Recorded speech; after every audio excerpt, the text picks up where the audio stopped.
So let's start with past continuous tense.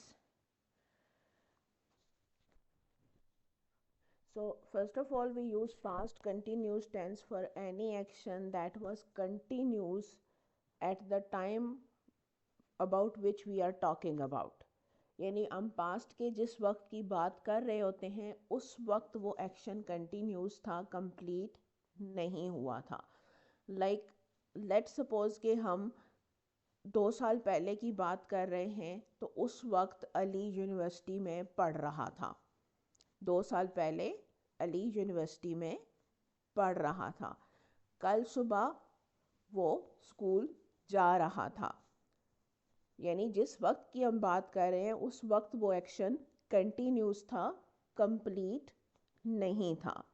सो कोई भी ऐसा पॉइंट पास्ट का जिसमें कोई भी एक्शन कंटिन्यूस हो, कंप्लीट ना हो और हम उसको एक्सप्रेस करना चाह रहे हो उसकी कंटिन्यूटी को, then we use past continuous tense. Then its structure or form. So affirmative sentences जो हैं इसके यानी positive sentences, तो first of all obviously we use subject जो कि doer of action है. इसके बाद दो helping verbs यूज़ होते हैं इसमें, was और were. was जो है वो I, he, she, it और singular nouns या subjects के साथ. were you, we, they plural nouns या प्लूरल सब्जेक्ट्स के साथ. उसके बाद वर्ब की फर्स्ट फॉर्म और उसके साथ आईएनजी, क्योंकि कोई भी कंटिन्यूस टेंस हो, चाहे वो परफेक्ट कंटिन्यूस हो चाहे वो कंटिन्यूस हो, उसमें वर्ब के साथ आईएनजी यूज़ होता है to show the continuity of action कि एक्शन कंटिन्यूस है.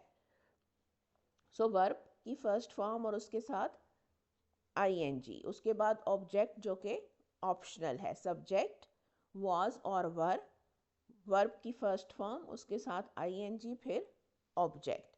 ही was playing football, they were studying English, I was reading a book.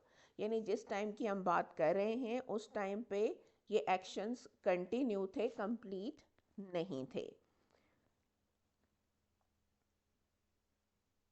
Negative sentences, subject then was और were, देन not, क्योंकि not हमेशा helping verb के साथ use होता है.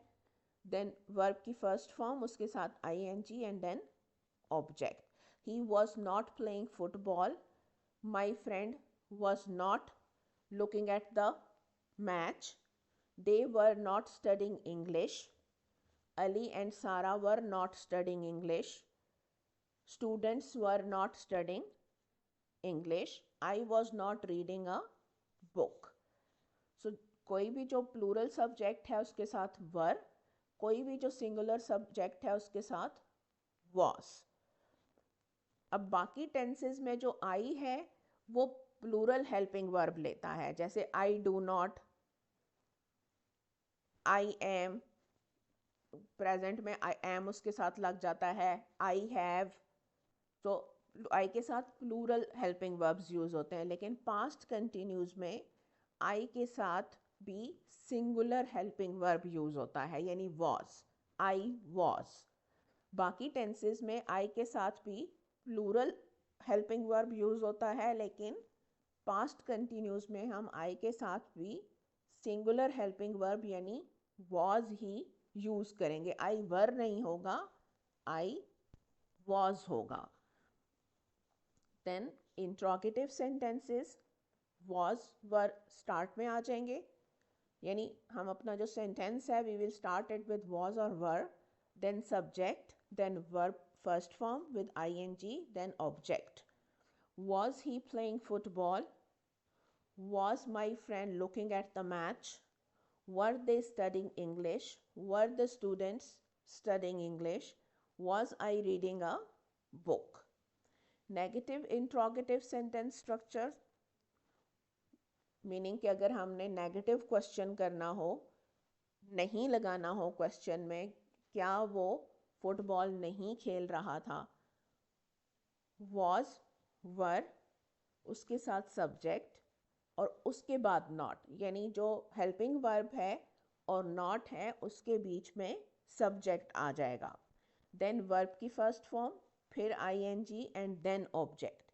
Was he not playing football?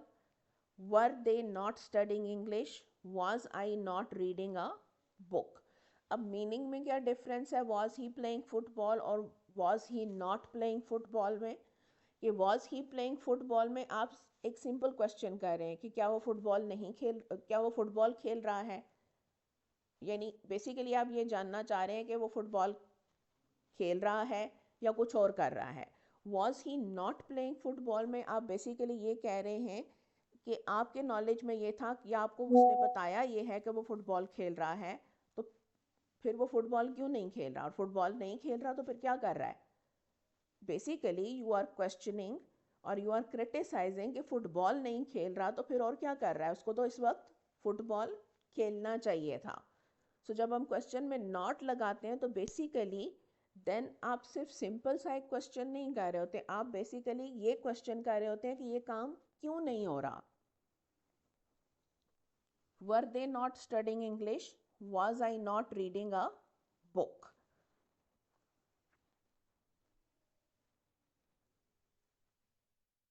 Were they not studying English का meaning फिर क्या होगा कि जब उनको इंग्लिश पढ़ने को कहा था तो फिर इंग्लिश क्यों नहीं पढ़ रहे थे और कुछ क्यों कर रहे थे. सो दैट मीन्स कि जब आप नॉट क्वेश्चन में ऐड करते हैं तो उसका मीनिंग चेंज हो जाता है.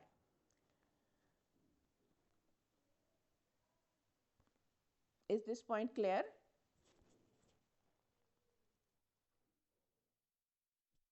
Good. Okay, then WH questions. So WH questions में सबसे पहले हम WH वर्ड यूज़ करते हैं, that is what, where, when, who, why and how. उसके फ़ौरन बाद फिर हम हेल्पिंग वर्ब यानी वॉज या वर लगाते हैं, देन सब्जेक्ट, देन वर्ब की first form with ing, then object which is optional. What was he playing? Where were they studying English? Why was I reading a book? Or what were they studying? What was I reading? Where was I reading a book? Who was reading a book? How were they studying English? When were they studying English? Who was playing football? So किसी भी question word के साथ यानी WH word के साथ आप question बना सकते हैं depending upon the meaning that you want to convey. And again you can make a negative question with WH questions. What was he playing? What was he not playing? What were they studying? Sorry, where were they studying English? Where were they not studying English? Why was I reading a book? Why was I not reading a book?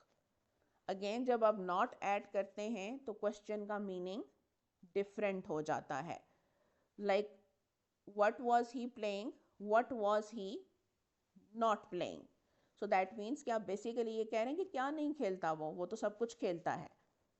तो उस तरह से जब आप WH questions में not add करते हैं तो यूजली वो क्वेश्चन नहीं रहता, वो बेसिकली आप ये कहना चाह रहे होते हैं कि ये इंसान तो सब कुछ कर सकता है या ये चीज़ तो हर जगह होती है या ये चीज़ तो हर टाइम होती है. नॉट लगाने से वो क्वेश्चन नहीं रहता बल्कि एक तरह की एक बूस्टिंग स्टेटमेंट बन जाती है. यानी आप किसी चीज़ को जब बढ़ा चढ़ा के कहना चाहते हैं ना कि ये काम कब नहीं होता, तो तब आप WH क्वेश्चन के अंदर नॉट ऐड कर देते हैं. So that is the structure of past continuous tense.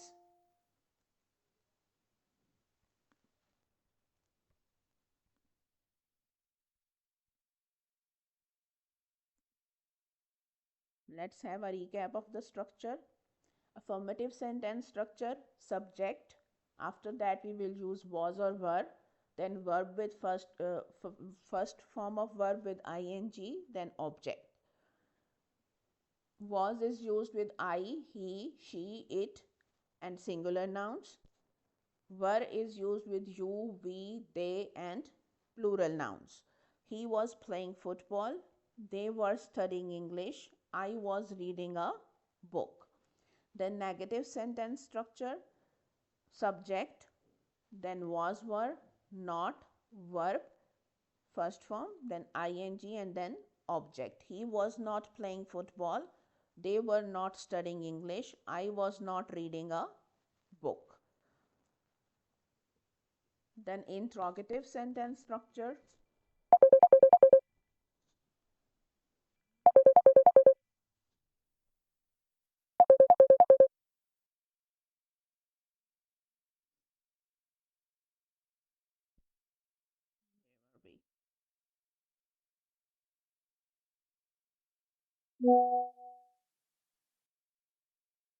interrogative sentence structure, was were, then subject, verb, first form, ing, and then object. Was he playing football? Were they studying English? Was I reading a book? Then negative interrogative sentence structure, was were, subject, then not, then verb first form, ing, then object. Was he not playing football? Were they not studying English? Was I not reading a book? Then WH question structure, WH word सबसे पहले आएगा what, where, when, who, why and how. Then was and were, then subject, then verb first form, then object. What was he playing, or where was he playing, when was he playing, who was playing, why was he playing, how was he playing. Any question word can be used depending on the meaning that you want to convey. Where were they studying English? Why was I reading a book? And if you want to make a WH negative question, you can add not after the subject, but obviously the meaning will be different then. What was he not playing? Where were they not studying English? Why was I not reading a book? So past continuous tense is used to describe an action that was happening at a specific moment in the past, यानी कोई मखसूस time होता है past का जिसमें वो action continue होता है यानी हो रहा होता है. The structure includes was or were depending on the subject, followed by the verb ending in ing. Now let's move on to the usage कि हम इसको यूज़ कहाँ कहाँ करते हैं. फर्स्ट ऑफ ऑल ऑब्वियसली कोई भी ऐसा एक्शन जो प्रोग्रेस में हो पास्ट के किसी भी स्पेसिफिक टाइम में, actions in progress at a specific time in the past. So कोई भी एक्शन जो किसी पर्टिकुलर टाइम पे पास्ट में हो रहा हो, कंटिन्यू हो, उसके लिए हम पास्ट कंटिन्यूस टेंस यूज़ करते हैं. At 8 p.m. yesterday I was watching TV. यानी जो yesterday 8 p.m. का टाइम था उस वक्त watching TV का एक्शन कंटिन्यू था. They were playing football at 5 p.m. यानी 5 p.m. पे फुटबॉल प्लेइंग का एक्शन कंटिन्यू था. She was reading a book last night. So last night the book reading का एक्शन कंटिन्यू था. Then interrupted actions. जैसे present में हमने देखा था कि पास्ट में अगर कोई एक्शन हो रहा हो और दूसरा एक्शन उसको इंटरप्ट करे तो जो इंटरप्टिंग एक्शन होता है वो पास्ट इंडेफिनिट में, और जो एक्शन इंटरप्ट होगा वो पास्ट कंटिन्यूज में. तो जो एक्शन इंटरप्ट हो रहा है उसके लिए यानी इंटरप्टेड एक्शन के लिए भी हम पास्ट कंटिन्यूस टेंस यूज़ करते हैं. तो जो इंटरप्ट करने वाला एक्शन होगा वो पास्ट इंडेफिनिट में होगा और जो एक्शन इंटरप्ट होगा वो पास्ट कंटिन्यूज होगा. I was sleeping when the phone rang. So phone rang past indefinite में, I was sleeping past continuous में, क्योंकि स्लीपिंग का एक्शन इंटरप्ट हुआ है, डिस्टर्ब हुआ है. किसकी वजह से? फोन की रिंगिंग की वजह से. She was cooking dinner when the doorbell rang. Again doorbell rang past indefinite में, वो खाना पका रही थी जब दरवाजे की घंटी बजी. उर्दू में भी हम इनको इन्हीं टेंसेस में डिस्क्राइब करते हैं यानी पास्ट कंटिन्यूज और पास्ट इंडेफिनिट में. They were driving to the airport when they got a flat tyre. They got a flat tyre past indefinite tense में, they were driving to the airport past continuous में, क्योंकि ये वो action है जो interrupt हुआ है, रुका है बीच में, डिस्टर्ब हुआ है। देन पैरेलल एक्शंस, वो दो एक्शंस जो एक साथ हो रहे हों पास्ट में, यानी पास्ट में कोई भी ऐसे एक्शंस जो कंटिन्यू हों और साथ साथ हो रहे हों, किसी भी टाइम में कंटिन्यू भी हों और साथ साथ हो रहे हों, तो वो सारे के सारे एक्शंस हम एक ही सेंटेंस में इकट्ठे भी पास्ट कंटिन्यूज में डिस्क्राइब कर सकते हैं। While I was studying, my brother was playing video games. They were talking while we were listening. वो फिर कौन से सेंटेंसेस बन जाएंगे? Complex sentences. फिर हम कम्प्लेक्स सेंटेंसेस बनाएंगे, कंपाउंड सेंटेंसेस बनाएंगे, कम्प्लेक्स कंपाउंड सेंटेंसेस बनाएंगे, लेकिन वो सारे के सारे सेंटेंसेस किस में होंगे? पास्ट कंटिन्यूस टेंस में। She was cooking dinner while he was cleaning the house. तो ये सारे के सारे कौन से सेंटेंसेस हो गए? Complex sentences.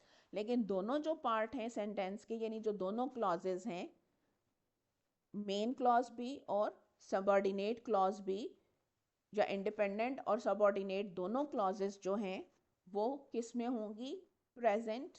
Past continuous tense में। While I was studying, my brother was playing video games. They were talking while we were listening. She was cooking dinner while he was cleaning the house. या when he was cleaning the house, कोई भी आप conjunction जो है उनको combine करने के लिए यूज कर सकते हैं। Then background actions in a story. Let's suppose कि कोई स्टोरी है, कोई वाकया है, कोई किस्सा है जो आप किसी को सुना रहे हैं, या कोई भी काम जो कोई चीज़ हुई थी जो एक स्टोरी की तरह आप किसी को नरेट कर रहे हैं। अब उसमें कुछ मेन एक्शंस होते हैं जो हो रहे होते हैं, जो मेन टॉपिक होता है उसका, और कुछ ऐसी चीज़ें होती हैं जो बैकग्राउंड इवेंट्स के तौर पे होती हैं, यानी आप उसके बैकग्राउंड के तौर पे आप बता रहे होते हैं कि इर्द गिर्द ये चीज़ें हो रही थी और मेनली ये हो रहा था। तो वो जो बैकग्राउंड इवेंट्स होते हैं वो भी हम पास्ट कंटिन्यूस टेंस में बताते हैं। जैसे the sun was setting and birds were singing when they arrived. अब मेन इवेंट क्या है? दे अराइव्ड, यानी वो आए। बैकग्राउंड एक्शंस कौन से हैं? The sun was setting, the birds were singing. Main event क्या है? They arrived. जो मेन इवेंट है वो पास्ट इंडेफिनिट में, जो बैकग्राउंड एक्शंस या इवेंट्स हैं वो किस में? पास्ट कंटिन्यूस टेंस में। The sun was setting, the birds were singing, क्योंकि जिस वक्त वो आए उस वक्त सन सेटिंग का और सिंगिंग का एक्शन दोनों कंटिन्यूस थे, कंप्लीट नहीं थे, कंटिन्यूस थे। People were dancing and the band was playing music at the party. तो जो पार्टी थी, जो मेन इवेंट है, उसमें जो डांसिंग और प्लेइंग म्यूजिक के एक्शंस थे वो कंटिन्यूस थे। She was walking down the street when she saw an old friend. So main event क्या है? सॉ एन ओल्ड फ्रेंड, लेकिन उसके साथ साथ दूसरा एक्शन कौन सा हो रहा था? She was walking down the street. So walking down the street का एक्शन कंटिन्यू था, and while doing that action she also happened to see her old friend. तो जो बैकग्राउंड एक्शंस हैं वो भी हम पास्ट कंटिन्यूस टेंस में describe करते हैं। This point is clear?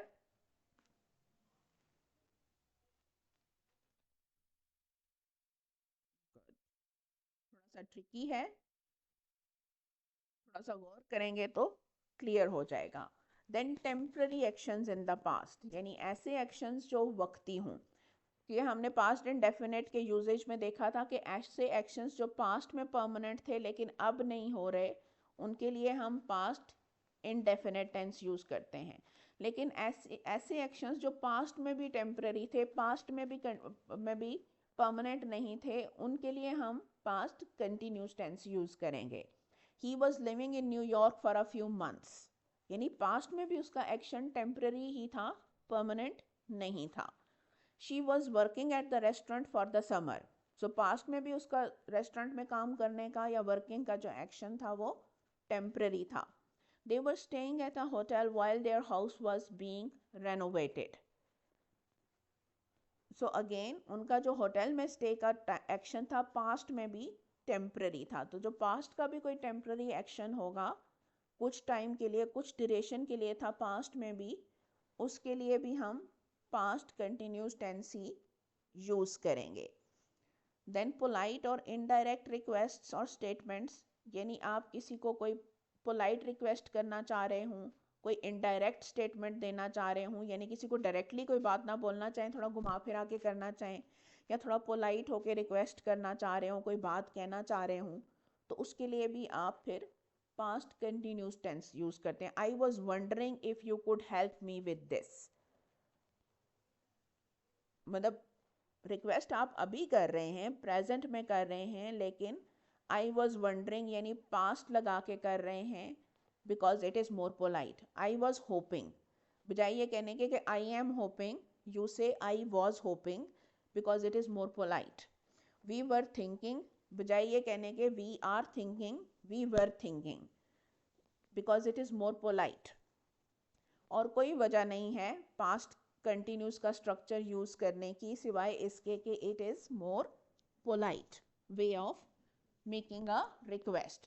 यानी अगर आप किसी से रिक्वेस्ट करना चाह रहे हूँ, कोई बात किसी से करना चाह रहे हूँ और आप थोड़ा हेजिटेंट हूँ या थोड़ा पोलाइटनेस शो करना चाह रहे हूँ, तो बजाय प्रेजेंट कंटिन्यूस में अपनी बात शुरू करने के आप पास्ट कंटिन्यूस से स्टार्ट करते हैं टू बी मोर पोलाइट, और फिर उसके बाद आप कुड लगाते हैं सेकंड पार्ट ऑफ सेंटेंस में, बिकॉज कुड के साथ हम यूजली पोलाइट रिक्वेस्ट करते हैं।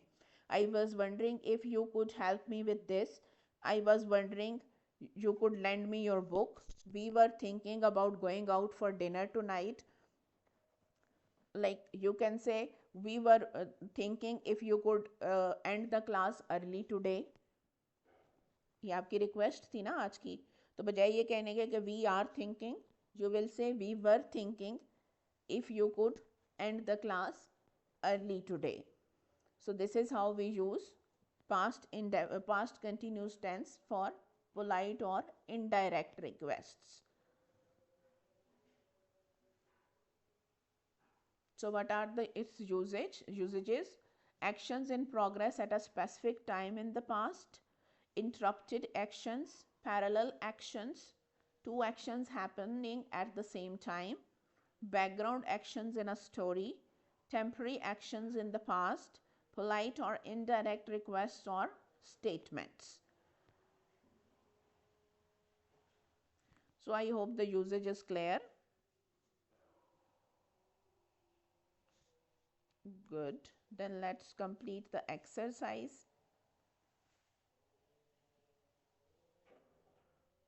So first I'm showing you the first 7 sentences, and then I will display the first 6 and then the last 3, so that if anyone doesn't have the book they can also do it.